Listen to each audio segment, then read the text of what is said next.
Lui, c'est Albert Einstein. C'est un génie, tout le monde le connaît parce qu'il a découvert tout un tas de trucs. Mais il est aussi connu parce qu'il a échoué à trouver le lien et la réconciliation entre la physique quantique et la relativité générale. La relativité générale, c'est quoi? C'est toutes les règles physiques qui régissent un petit peu notre monde, comme la gravité ou la loi de l'attraction. Ça fonctionne sur Terre, mais aussi dans l'espace. À l'inverse, la physique quantique, c'est quoi? C'est les règles qui régissent l'infiniment petit, et toutes nos règles mathématiques de gravité ou de loi de l'attraction ne fonctionnent pas. Albert Einstein a passé sa vie à essayer de trouver une formule qui pourrait réconcilier les deux, et il n'a pas réussi. Et cet échec ressemble beaucoup à l'échec du Dr Vegapunk, et je vais vous expliquer en quoi la fresque d'Eiichiro Oda va nous expliquer ce paradoxe. C'est très certainement la page la plus importante de One Piece, une double page nous montrant une fresque narrant les 3 périodes de l'histoire. Du monde antique, il y a plus de 5000 ans, à gauche, et l'histoire du siècle oublié il y a 800 ans, à droite. Toutes les réponses sont sous nos yeux. En traduisant la fresque, j'ai trouvé toutes les réponses. Le secret d'Im-sama, la montée des eaux, l'origine des fruits du démon, la malédiction de la mer, la fresque d'Enner sur la lune, Mother Flame, les armes antiques, les origines de Nika, le combat et la chute de Joy Boy, et enfin, le plan de Vegapunk et le futur de Luffy. Bienvenue dans la plus grande review de ma chaîne, l'étude de la fresque d'Elbaf.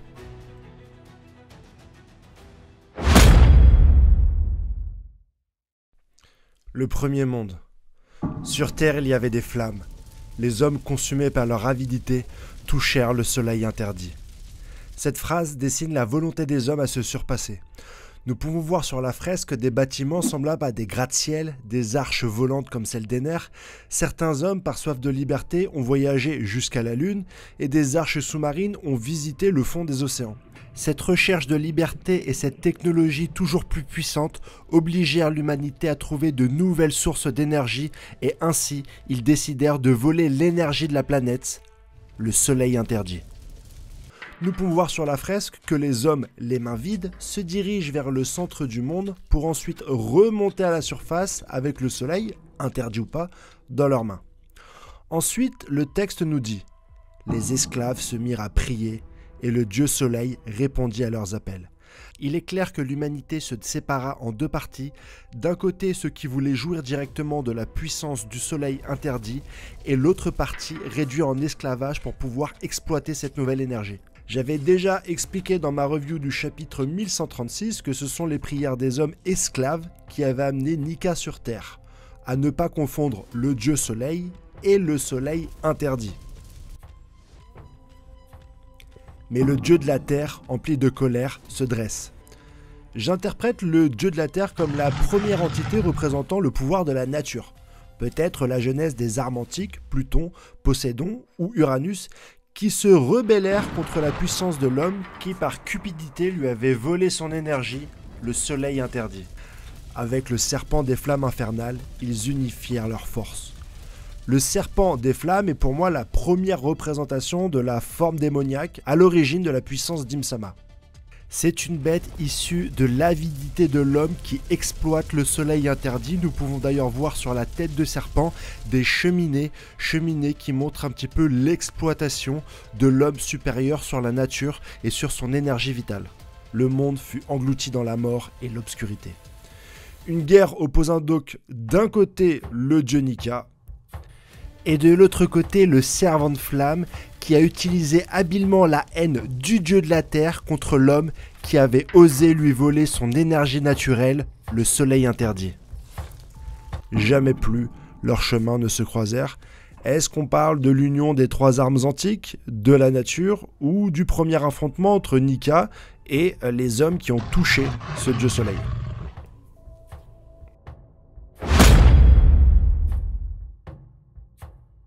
Dans le néant, un souffle prit vie. Le dieu de la forêt envoya ses démons.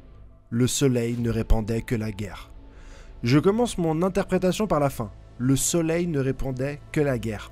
On parle du soleil interdit, à ne pas confondre avec le dieu soleil, source du pouvoir que les hommes touchèrent dans la description du premier monde.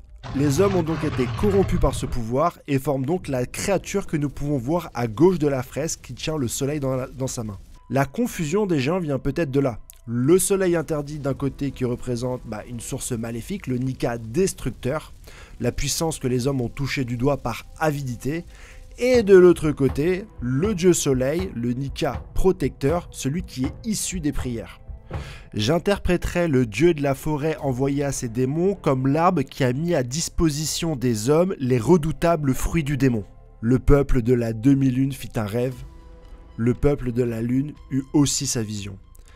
J'interprète cette phrase comme les hommes qui veulent dépasser leurs rêves.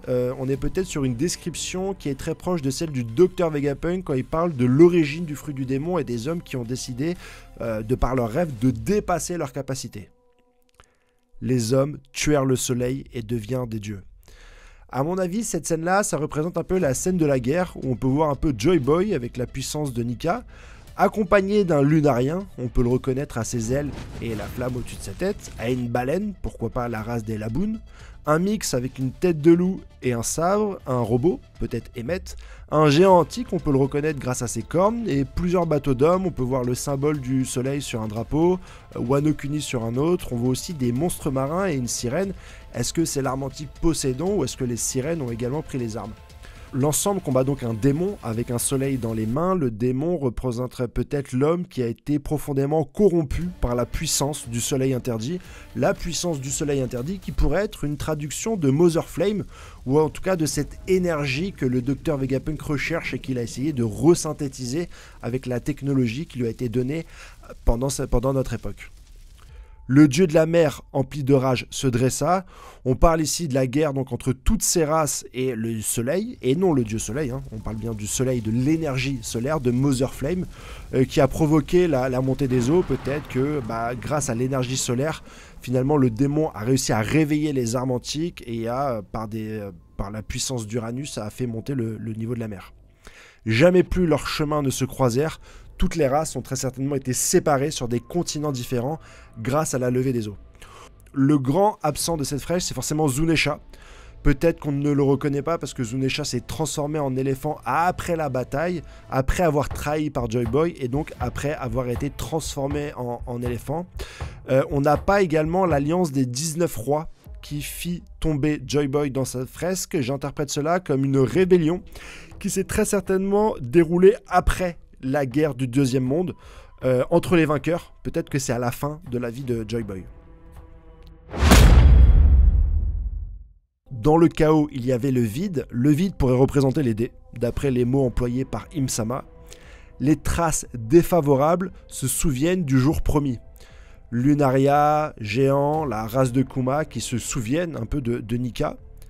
La voix de la lune fragmentée résonne. Lune fragmentée, on a le retour sur les deux termes du deuxième monde. Le peuple de la demi-lune. La demi-lune serait donc une lune fragmentée.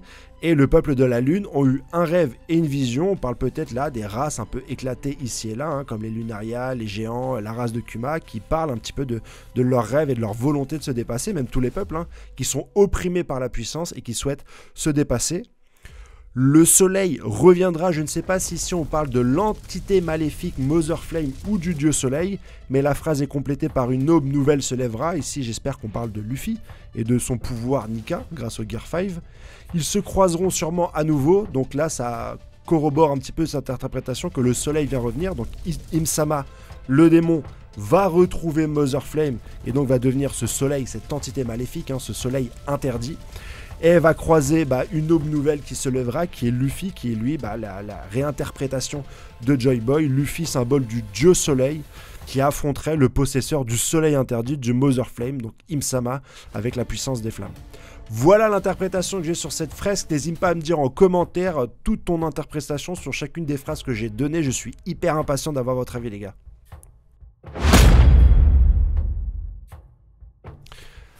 Beaucoup vont me parler de Skypiea. Mon point de vue sur les dieux cités pendant cet arc, le dieu de la terre, le dieu de la forêt et le dieu de la pluie, ne sont pas les mêmes que ceux de la fresque. Déjà, parce que ce ne sont pas les mêmes. Sur la fresque, on parle du dieu de la terre, oui. Du dieu de la forêt, oui, mais pas du dieu de la pluie. On parle du dieu de la mer. Et surtout parce que contrairement à Nika, certains dieux sont des phénomènes naturels et pas des entités divines. comme par exemple le dieu de la mer qui signifie la montée des eaux, le dieu de la forêt, l'arbre des fruits du démon, et le dieu de la terre, des énergies maléfiques. Eiichiro Oda, dans son arc Skypiea, s'est inspiré du folklore inca, mais pour sa fresque, il se rapproche d'un folklore antique plus général. À titre d'exemple, il y a un dieu de la forêt dans la civilisation inca, mais c'est pas le même que le dieu de la civilisation celte, par exemple. Alors j'ai peut-être oublié des détails, et n'hésitez pas de m'en parler en commentaire, mais mon interprétation tourne autour d'un seul message. L'humanité, qui par envie de liberté et de se dépasser, a volé l'énergie de la planète. La véritable guerre tourne autour d'une énergie que l'homme n'aurait pas dû posséder. Et un homme l'a bien compris. En développant une technologie pour réconcilier l'homme et la planète, pour réconcilier la nature et l'ambition, cet homme c'est le Dr Vegapunk et son invention, le Mother Flame artificiel. Car avec cette technologie, l'homme n'a plus besoin de voler la nature pour pouvoir vaquer à ses désirs de liberté et de technologie. Vous vous demandez pourquoi est-ce que je vous ai parlé d'Albert Einstein en début de vidéo? C'est tout simple, c'est parce que dans notre réalité, il n'avait jamais réussi à trouver la formule magique capable de réconcilier les deux choses les plus paradoxales de notre univers, d'un côté la physique quantique et de l'autre la relativité générale. Alors Eiichiro Oda, en s'inspirant de ce personnage historique, a créé le Dr Vegapunk qui lui a trouvé une solution, le Mother Flame artificiel, pour réconcilier d'une part l'humanité et son besoin de technologie, de voyage et de liberté, et la nature qui a besoin d'énergie pour pouvoir faire tourner la planète. Salut les gars, j'espère que vous allez bien. Bienvenue dans cette vidéo du chapitre 1138 de One Piece. Si tu as aimé cette introduction de 10 minutes sur la fresque d'Elbaf, n'hésite pas bien sûr à t'abonner, à me donner ton avis en commentaire parce qu'il y a plein d'interprétations que j'ai faites. C'est ma vision, c'est comme ça que je vois les choses et peut-être que toi tu as reconnu certains détails différents, peut-être que tu as une analyse sur d'autres choses, une autre histoire à me raconter directement sur tous les éléments qui nous sont donnés par Eiichiro Oda sur ce dessin. Donc n'hésite pas à faire cramer un petit peu l'espace commentaire en m'expliquant un petit peu toutes les choses dans lesquelles tu te reconnais dans tout ce que j'ai pu raconter, mais bien sûr les choses aussi avec lesquelles tu n'es pas d'accord, mon frérot, à mettre le maximum de pouces bleus. Bien sûr, ça aide énormément la vidéo, hein. Vous êtes 50% de gens à ne pas vous abonner. Si au moins vous pouvez mettre un petit like, c'est hyper intéressant pour moi. Je ne vous le cache pas. Et bien sûr, à partager cette vidéo avec vos amis si vous l'avez trouvée particulièrement intéressante. On va attaquer un petit peu tous les autres propos de cette vidéo.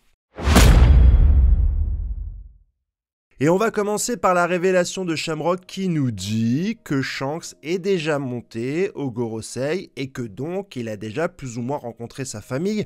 Je sais que des gens interprètent cette phrase comme la rencontre entre l'homme encapuchonné qu'on a pris pour Shanks pendant des années et le Gorosei, mais à mon avis c'est pas le cas. Shanks, s'il a découvert ses origines, et s'il décide d'aller directement sur Marie-Joas Terre Sainte, c'est un petit peu pour rencontrer son frère, son géniteur, sa famille. C'est pas pour parler d'un certain pirate, surtout qu'il va pas attendre l'âge de 39 ans pour directement rencontrer sa famille et aller à la quête un petit peu de ses origines. Et je trouve que cette révélation est beaucoup plus cohérente avec mon histoire d'empoisonnement, surtout quand on voit dans le flashback de Gold Roger le comportement de Shanks. Ce qui m'a mis la puce à l'oreille, c'est Shanks en train de pleurer dans les bras de Roger.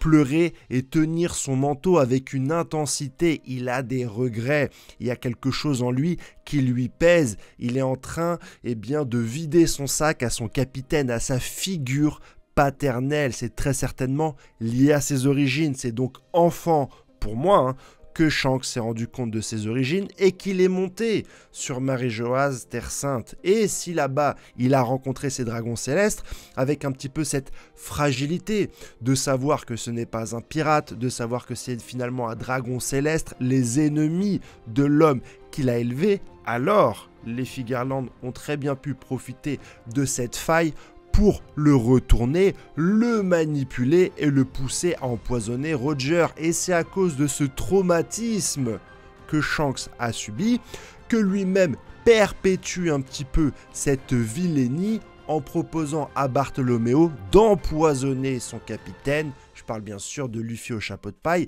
L'intégralité des événements qui nous sont développés depuis quelques semaines, quelques mois concernant Shanks corrobore cette version où Shanks aurait probablement, contre son gré, empoisonné son capitaine. N'hésite pas à me dire bien sûr en commentaire si cet élément va dans ton sens ou si tu penses toujours que Shanks n'y est pour rien dans la maladie de Gold Roger. Le deuxième point qui est hyper intéressant et que je voulais développer avec Shamrock, c'est un petit peu le paradoxe de ce personnage. Comme je vous l'ai dit, je me mets souvent à la place de l'auteur quand j'essaye de faire une review d'une œuvre et notamment sur celle de One Piece. Et ce qui est le plus intéressant dans les œuvres, c'est les paradoxes. Je vous en ai déjà parlé dans ma vidéo de dimanche dernier. Quand tu crées des pirates qui ne peuvent pas nager, ça crée un paradoxe, quelque chose d'intriguant, d'intéressant. Et Oda maîtrise les paradoxes dans ses personnages, c'est pour ça que c'est hyper intéressant de voir des personnages charismatiques avec un design un peu chelou, un peu zinzin, un peu ridicule. Ça donne aux personnages une profondeur qu'on n'a pas dans les autres œuvres où généralement les personnages qui sont super forts sont également super badass et donc ils manquent de profondeur, ils manquent de relief tout simplement. Et ce paradoxe va être utilisé pour le personnage de Shamrock, lui qui est si noble, qui est si puissant, qui est caché, qui est mystique, qui est badass. Et Shiroda a décidé de lui donner le pouvoir le plus ridicule qu'on a depuis le début de One Piece. C'est bien sûr les armes qui ont mangé des fruits du démon. On le voit dans l'arc Alabasta, l'arme, le chien qui a mangé, ou le bazooka qui a mangé le fruit du chien est complètement ridicule. L'épée de Spandam qui en fait a mangé le fruit de l'éléphant est complètement ridicule. Et donc Oda a utilisé un des personnages les plus puissants, et au lieu de lui donner un physique disgracieux comme il a l'habitude de faire, il lui a donné l'arme la plus ridicule. Une arme qui a mangé un fruit du démon, ça rend terriblement badass, et c'est vrai que ça crée un petit peu une personnalité différente entre Shamrock et Shanks, puisque une de mes plus grandes craintes était d'avoir un petit peu une description, une évolution manichéenne des deux personnages, et on risque déjà de l'avoir. Quand on voit un petit peu les propos de Shamrock, c'est bien ce que je pensais. C'est un noble, il s'en fout de la race humaine, les humains et le bas monde sont répugnants, et de l'autre côté on a Shanks qui fait le bien autour de lui, qui est généreux et qui s'occupe un petit peu de son prochain. On a déjà les traits tirés entre deux personnages, deux frères, que tout va t'opposer. Bien sûr c'est le propos principal d'Eiichiro Oda qui nous dit un petit peu que c'est pas le sang qui détermine ce que tu vas devenir, mais bel et bien tes actions. Et dans One Piece, les gens qui se sont occupés de toi, les rôles un petit peu paternels, qui sont différents du père un petit peu naturel.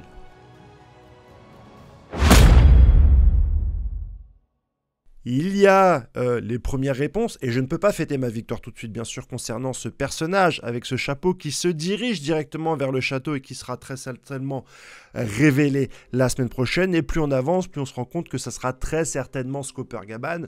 J'entends déjà d'ici toutes les personnes qui me disaient « Oui, si c'est Shiki, tu vas devoir fermer ta chaîne. » Ça peut être Shiki parce que dans le monde souterrain, il y a des animaux géants comme dans le film. Et je vous répète encore une fois concernant ce personnage, j'ai pas envie de faire du forcing. Mais Shiki est un personnage qui a bel et bien été imaginé par Eiichiro Oda. Il le dit dans une interview qui voulait l'intégrer dans l'histoire lors de l'échange entre Shanks et Barbe Blanche, quand Shanks lui a dit d'arrêter de poursuivre Ace, mais il ne l'a pas dessiné. Il n'a pas poursuivi son idée parce qu'il s'est dit « Mince, ça fait peut-être un peu trop d'informations pour le lecteur ».